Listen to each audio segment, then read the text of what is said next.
Salutations, respected viewers and especially subscribers. Please subscribe. In this video, I wish to bid a not so fond farewell to Mad Mike Hoare of unhappy and inglorious memory, who has no doubt been summoned to the infernal regions.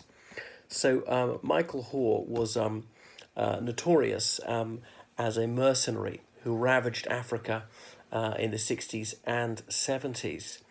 I crimson to mention that Michael Hoare was an Irishman.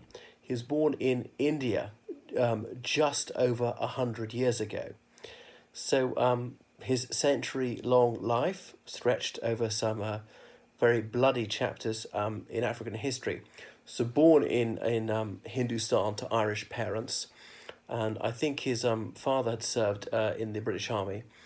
Anyway, so Michael Hoare, he moved to England as a teenager, and he qualified as an accountant. He joined the Territorial Army as in the sort of part-time British Army, then in the 1930s. So do your ordinary job, and then one evening a week do some military training, 1 week a month do military training, and a couple of weeks in the summer might go away for a camp. And if there is a war, you can be called away from your normal job and serve as a soldier.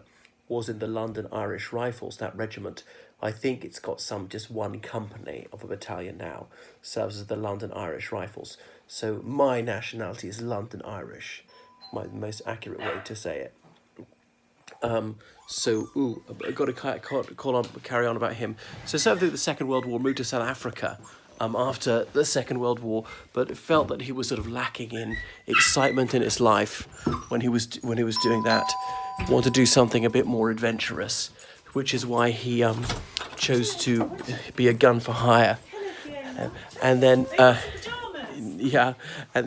anyway, he was whore by name and nature, as in, so selling his services to the highest bidder. That's what a mercenary is, not fighting for a country or a cause you even believe in, but whoever is going to stump up the hard cash.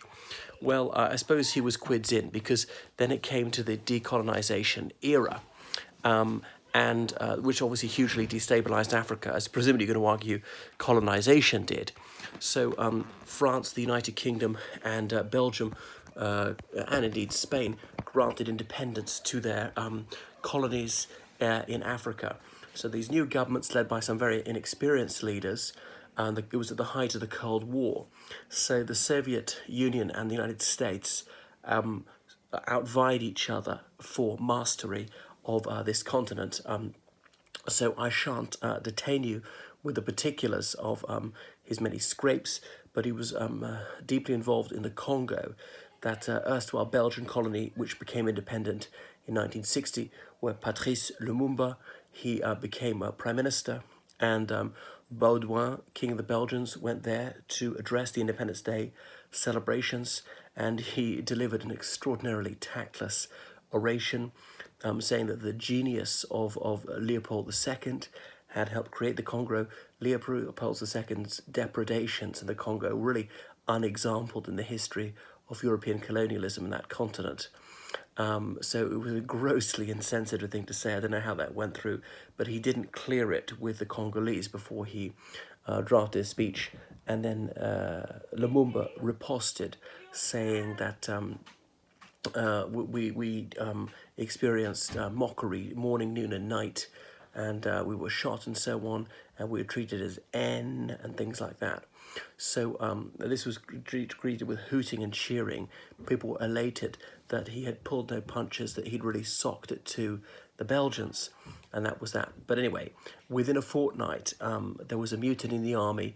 The white officers had mostly stayed on, and some of the Belgians and the CIA, they wanted Lumumba gone. They thought he was a communist, and he wasn't, but he certainly wasn't anti-communist either, and he appealed to them, the only ones willing to help, and the United Nations had to intervene.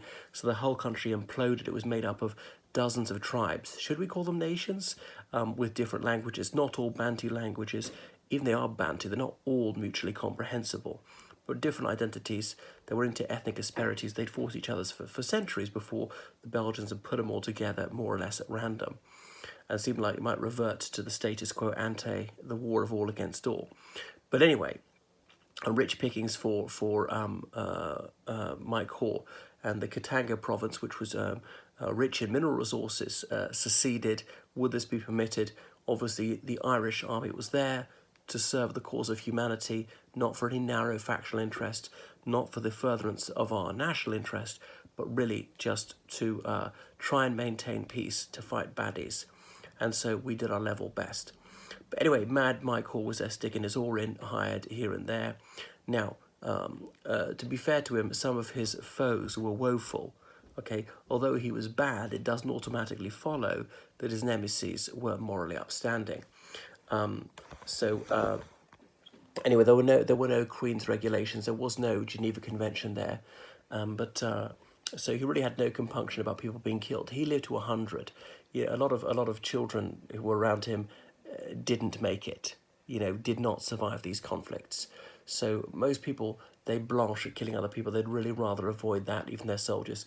But he went right into the action, seemed to have no compunction whatsoever. But I'm not a pacifist. I realise sometimes it is right to kill people. Some wars are just. Don't want to be involved in it myself, not least because I'm afraid of getting a bullet in my hide. But even if I never got killed, I don't want to see other people get killed, my friends. Not too keen even on the enemy being killed, wounded, either being a prisoner, just the general horror as well as the privation which follows in the train of war is something that I would rather not witness. So perhaps I'm exceedingly unmanly. But he was egregiously, how to put it, sanguine about these things, seemed to suffer from bloodlust and not to have any qualms of conscience about slaying his fellow Homo sapiens.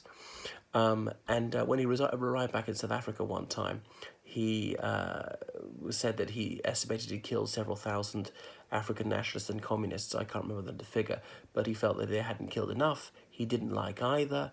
So what is an African nationalist? I suppose someone who'd like their country to be independent from European countries and possibly African countries to unite, but not to be controlled by another continent. Now, you may not like them, but it's not that unreasonable position. They don't all deserve to die for it, and seem to have really no reservations about white minority rule in South Africa. Unafraid of death, he most certainly was. So those were some of his frolics in the Congo. There is a documentary you can see about it with some real footage from the 60s. I've forgotten what it's called, but it's quite horrific. I'm not sure if they're all 5 Commando. No, I've never been told I look like Henry Cavill. I don't know who he is. I shan't Cavill at that. That's called a pun, by the way. And seeing, or just in case you thought there was anything glamorous about war, seeing all these bloated corpses, seeing the putrescence of the cadavers liberally littering the roadside was really utterly ghastly. So some of 5 Commando, they cut monstrous figures, these gleeful goons piling skulls, attaching a human skull to the bonnet of their Jeep and so forth. And one of the images that stayed with me was seeing a corpse which had largely rotten away right beside the road, but the boots and helmet are still there. Nobody bothered to take them. My goodness, I suppose people corrupt quickly, well, cadavers do quickly in that sort of heat. And then in 1978, this film, The Wild Geese, came out, which is loosely based on him, about a fictive African country. I forget what it's called. And Richard Harris is a Limerick man, appeared in that. And a coup d'etat against a monstrous tyrant, and there's some commercial interest behind it, some British mineral prospectors, but then they cut a deal with the oppressive regime and they sell out the wild geese, these mercenaries, but by a hair's breadth they survive, the wild geese. And then in about 1981, he famously attempted to overthrow the government of the Seychelles. Seychelles is a very small island nation in the Indian Ocean. I've been on holiday there once. It's demi-paradisical. But Mike was not too taken by the new socialist government there. I think it could be taken over for South Africa. He was in South Africa, had the green light from them. Then you could control that country, vote for you in the UN, diplomatic passports possibly, import things to the Seychelles and onto South Africa, pretending that Seychelles was the end user, could market South African goods, pretending they're Seychellois products. Remember, sanctions were on South Africa to try and bring down apartheid, which was this racist system discriminated against the black majority. Anyway, the best laid plans of mice and men gang after I, and this was no exception.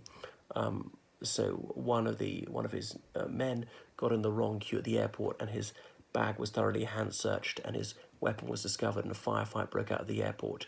And they narrowly escaped by hiring an Air India plane, not hiring, sorry, hijacking, and hightailed it back to Azania, where he was thrown in the slammer to cool his heels for 10 years, but in fact he was set at liberty after fewer than 3.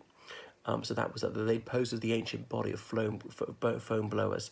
I recall reading about it in David Lamb's The Africans, this American journalist who flew all around Africa. I was absolutely fascinated with it, read it from cover to cover when I was about 11, decided I wished to be a journalist, but in fact I decided to be utterly impecunious if I chose to follow the profession of the pen, so I went to something rather more unsuitable. But there we are, it's all water under the bridge. So then he retired to South Africa, and apparently, yeah, he was struck off as an accountant in England and Wales on the grounds he had a criminal record, which he did. It's not the Messiah. It's a very naughty boy. Yes, Terry Jones. I could have talked about Terry Jones. Perhaps it's a bit too late now, but I saw this video with Michael Palin, his fellow Python, and recalled how when a new public convenience was opened at Lambeth, that no celebrities wished to be associated with opening that. So they happened to live around there on Black Prince Road, Lambeth. That's an area of London. And so as they're the closest to celebs you're going to get.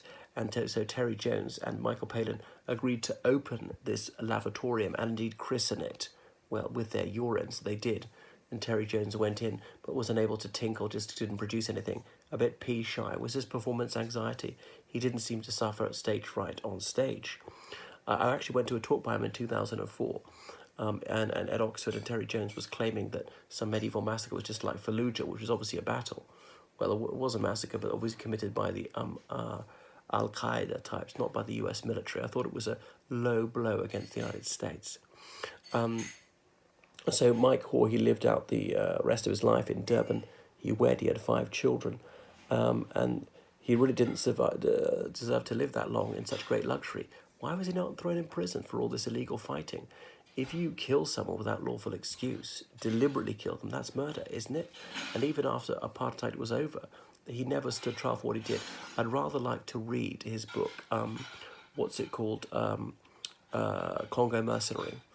The German Democratic Republic was broadcasting radio in Congo and dubbed him the Mad Jackal. So he took it as a term of honour, known as Mad Mike honorifically.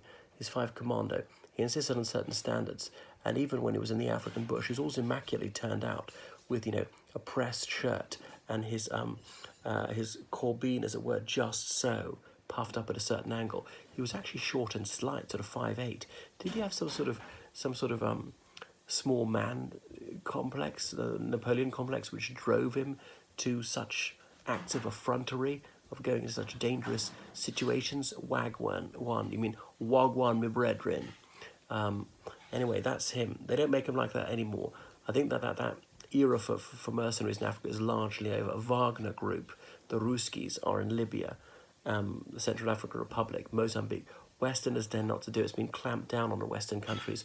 Soldier of Fortune, magazine in the United States, used to advertise for a gun for hire. These private military companies, but as executive outcomes, I think they're largely no more. They were used a lot in Iraq and Afghanistan, but they're hired by governments to provide security training, but then do the actual fighting. IMAO, in my something opinion. That is the end of Mike Hoare. He shall not be missed. So, I know governments find them convenient to hire because per day, yes, it's much more expensive. But besides the per diem, you don't have to train them, and no aftercare, pensions and medical care. Don't have to worry about that. You can send them to dangerous situations. They don't show up on your return that they're killed.